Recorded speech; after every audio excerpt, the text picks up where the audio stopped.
L-MUT nediet fondazzjoni ġdida fiħdana li nħolqot biex tieħu ħsieb l-aspett professjonali tal-Union. Din il-fondazzjoni li ġiet imsemmija Fondazzjoni Satar bdiet taħdem fuq diversi proġetti fosthom pubblikazzjonijiet, taħriġ u attivitajiet brabta mal-professjoni edukattiva.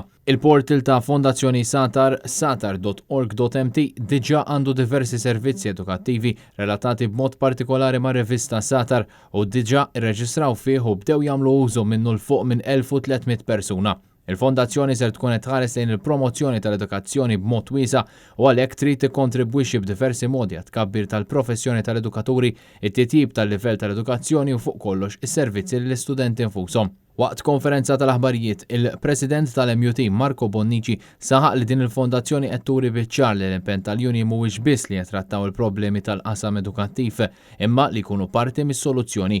Permezz ta' Fondazzjoni Satar l-MUT issa qiegħda f'pożizzjoni aħjar li twettaq l-irwol doppju tagħha bħala organizzazzjoni trade unionistika u professjonali.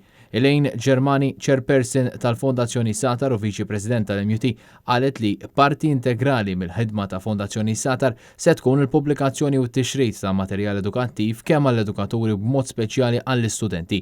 Ewlenija fost il-pubblikazzjonijiet fil-ħidma tal-Fondazzjoni se tkun ir-rivista Satar.